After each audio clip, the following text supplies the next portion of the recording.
आज news basket की team पहुंच चुकी है शर्म विहार में।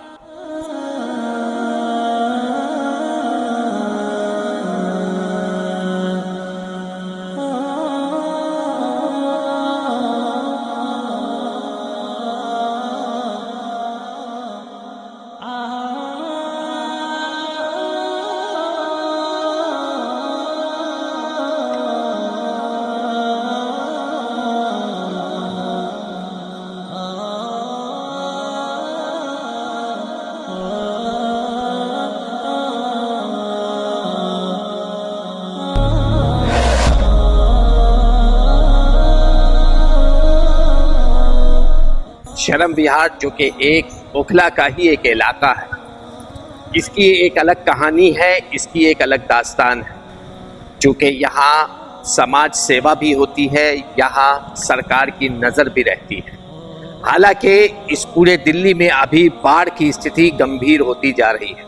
इस बाढ़ की स्थिति में भी कई जगहों पे तो पानी आ चुका है, चूँकि रिंग रोड में भी पानी आ चुका है।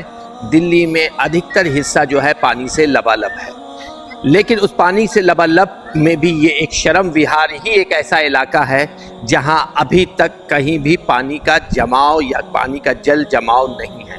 हालांकि यहाँ से जो तट है यमुना का, ये तकरीबन 800 मीटर यानी 1000 मीटर के लगभग ये दूरी तय करता है। इसके बावजूद भी इस जगह पे यहाँ पर पानी का कोई जमाव नहीं है।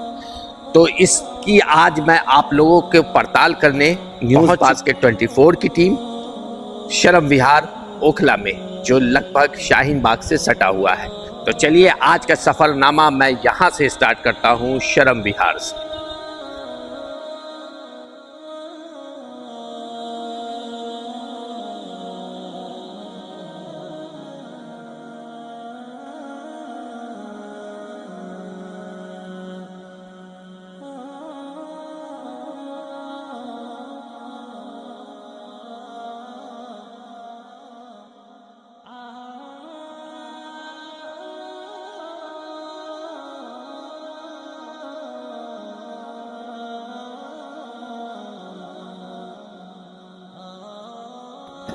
ये शर्म विहार की गली नंबर 2 है।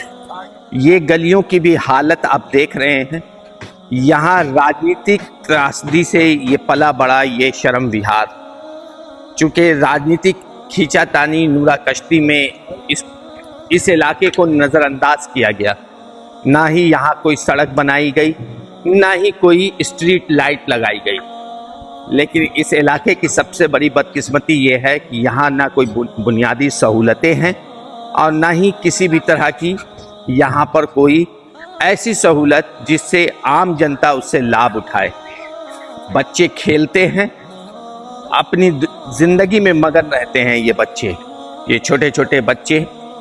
ये सामने नोएडा की टावर नज़र आ रहा है आपका।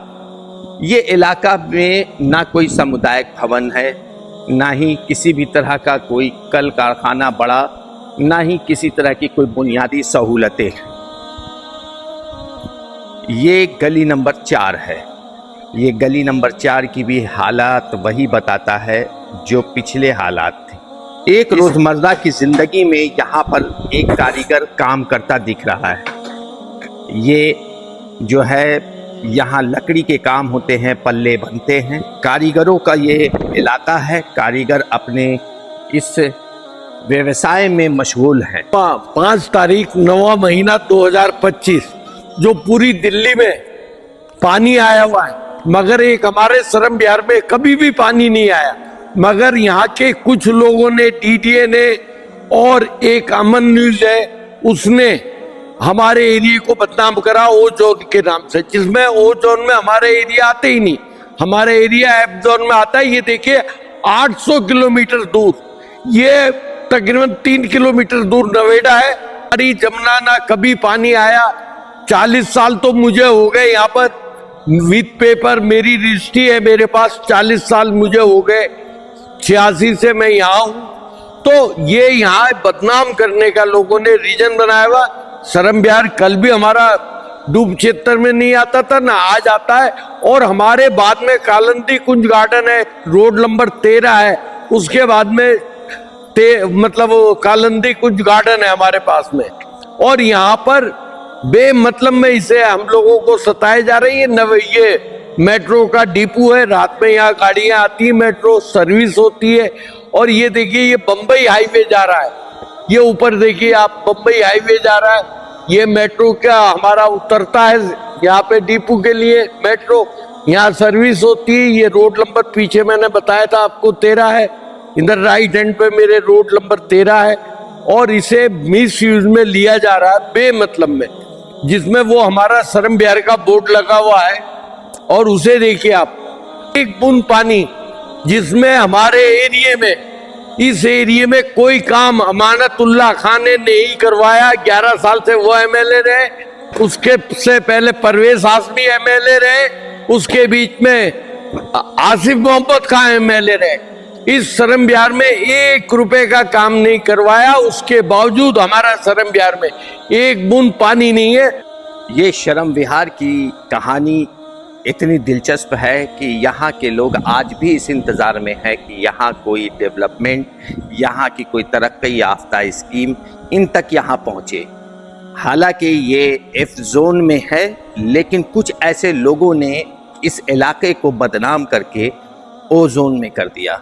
इस बात की जद्दोजहद और इसी बात की लड़ाई है। यहाँ के कई ऐसे सामाजिक कार्यकर्ता इस बात की लड़ाई कर रहे हैं कि आखिर इनकी ज़िंदगी कैसे गुजरेगी, आखिर इनकी ज़िंदगी खाना बदोश की कैसे गुजरेगी। इनकी इस लड़ाई को हर हालत में जीतने की जद्दोजहद ही इन्हें इस इलाके से बेहतर, इस इलाके से अलग बनाता है। यहाँ हर कोई मेहनतकश है, हर कोई मेहनत करके अपनी ज़िंदगी गुजार रहा है।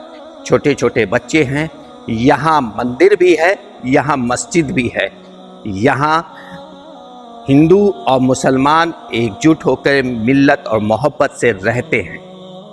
इस शरम विहार की कहानी इतनी पुरानी होती जा रही है, लेकिन इसकी बदकिस्मती ये रही कि आज तक इस कॉलोनी को, इस इलाके को कोई पूछने वाला नहीं। इस शरम विहार की कहानी में एक कहानी ये भी जुड़ती है कि बुनियादी सहूलत सेहत को लेकर के यहाँ कोई ना अस्पताल है, ना ही किसी तरह की कोई चिकित्सा सुविधा है। यहाँ एक निजी डॉक्टर अपने सलाहियत से यहाँ की कुछ बीमारियों को, कुछ ऐसे छोटे मोटे तकलीफ़ों को दूर करती हैं अपनी दवाओं से और अपनी दुआओं से।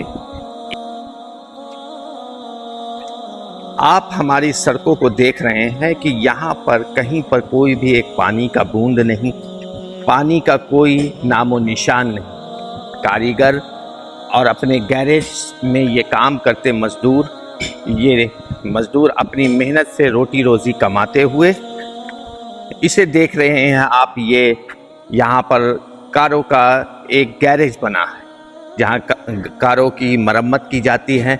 हमारे सामने ये मेट्रो लाइन भी जा रही है और इस जगह पर अपनी ज़रिया माश के लिए, अपने रोज़मर्रा की ज़िंदगी को चलाने के लिए यहाँ कारीगर अपने काम को अंजाम दे रहे हैं। ये जो कॉलोनी का डेमोलिशन 2012 में जो कर दिया ना, जिंदगी पूरी ऐसी कर दी कि जैसे लोग रोड पे आ गए। तब बिना नोटिस के कॉलोनी का तोड़ा था और अब फिर दोबारा डेमोलिशन के लिए ये आए दिन कोई ना कोई हथकंडा अपनाते रहते हैं। हम लोगों ने कोर्ट में दुनिया का पैसा खर्च किया, अपनी कॉलोनी को स्टेटस क्यों पे लेकर आए। अब स्टेटस क्यों होने के बावजूद, एफ जोन में होने के बावजूद इसको ओ जोन में बताया जाता है। इस कॉलोनी को ओ जोन में अगर होती तो दुनिया में पानी आया हुआ है, दिल्ली में, हमारी कॉलोनी में क्यों नहीं पानी आया। हमारी कॉलोनी प्राइवेट है और एग्रीकल्चर लैंड से प्राइवेट हुई है, उसके बावजूद हमारी कॉलोनी को डेमोलिशन करने के लिए आए दिन हथकंडे डीडीए और डीएमआरसी अपनाती रहती है। और कोर्ट से ऑर्डर था कि आप इनको मुआवजा दीजिए, क्यों नहीं दिया।